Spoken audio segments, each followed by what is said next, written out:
তোমরা সহযোগিতাও করছো। এইভাবে যদি তোমরা তোমাদের দেশকে ভালোবাসো তাহলে আমরাও তোমাদের প্রতি ভালোবাসা বাড়িয়ে দেব। এটা কিন্তু তাদের একটা অত্যন্ত মজবুত বার্তা এই দেশ এবং জনগণের জন্য। আপনারা দোয়া করবেন। আমরা তাদের সাথে আলোচনায় তারা কি কি করতে পারে অনেক বিষয় নিয়েই তাদের সাথে আলোচনা হয়েছে। এর মধ্যে একটা বিষয় ছিল, আমাদের দেশে আপনারা জানেন যে বিপুল সংখ্যক ক্যান্সারের রোগী আছে। তাদেরকে বাংলাদেশে আমরা ভালো চিকিৎসার ব্যবস্থা এখনও করতে পারিনি। আমাদের 2-1টা ক্যান্সার হসপিটাল ডেডিকেটেড যেগুলো আছে এগুলো এনাফ ইকুইপড না এবং সেইভাবে স্কিলড না, যার ফলে বিপুল সংখ্যক রোগীকে অনেক কষ্ট স্বীকার করে বিদেশের মাটিতে যেতে হয়।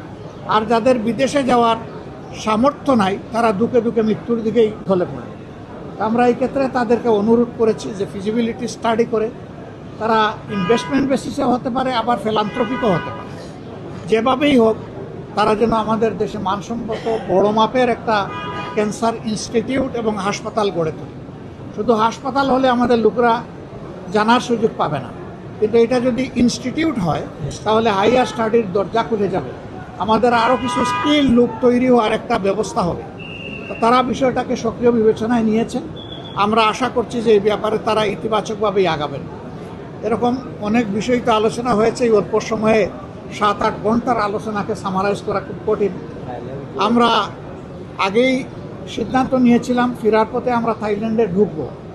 থাইল্যান্ডে আপনারা জানেন যে আমাদের জুলাই যোদ্ধাদের একটা অংশ এখন আছে 64 জন। আগে এই সংখ্যাটা আর একটু বেশি ছিল। কেউ 1 বছর, কেউ 10 মাস, কেউ 11 মাস এই সময়ব্যাপী তারা ওখানে চিকিৎসাধীন আছে। আমাদের একটা নৈতিক দায়বোধ আছে, একটা নাগরিক দায়িত্ব তাদের উপর আছে, একটা রাজনৈতিক অঙ্গীকার আছে। আমরা সেই অঙ্গীকারের মানবিকতার জায়গা থেকেই তাদেরকে দেখতে গিয়েছিলাম। আসলে তাদেরকে এখনও দেখলে খুবই খারাপ লাগে। একজনের পায়ের 4 ইঞ্চি, 6 ইঞ্চি, 8 ইঞ্চি হাড্ডিই নেই, শুধু গুস্ত আর চামড়া ঝুলে আছে। অনেকে প্যারালাইজড হয়ে গেছে, অনেকের বডি শুকিয়ে গেছে। একটা ছেলে, তার বাবা এসে বলল যে আমার একমাত্র ছেলে খুবই খারাপ অবস্থা, না দেখে যাবেন না। ওখানে একটা হাসপাতালের 7, 8 এবং 9 তলা পুরোপুরিভাবেই এই রোগীদের জন্যই নেওয়া হয়েছে। সরকারের দায়িত্বভার গ্রহণ করেছে, ইন্টিরিম সরকারের সময় তাদেরকে প্রেরণ করা হয়েছে। এমবিসি থেকে লোকও নিয়োগ আছে, কিন্তু এই লোকরা তো চাইলেও কিছু করতে পারবে না। এমন কিছু কেস আছে এগুলার কোনো জবাব নাই, এমন কিছু ঘটনা আছে এগুলার কোনো রিমিডি নাই। তারা কিন্তু এই অবস্থায় হয়তো দেশে ফিরবে।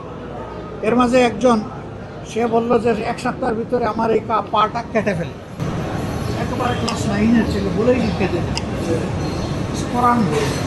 আমরা তাদেরকে শুধু সান্ত্বনা দিতে গিয়েছিলাম, তাদের কষ্ট আমরা ভাগাভাগি করতে গিয়েছিলাম, তাদেরকে এবং তাদের আত্মীয়স্বজনকে আমরা সান্ত্বনা দিতে গিয়েছিলাম।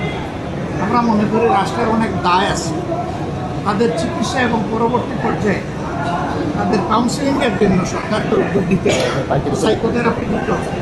শুধু যে আহত হয়েছে তাকে না, গোটা পরিবার ট্রমাটাইজড, গোটা পরিবারকেই সাইকোথেরাপি দিতে হবে।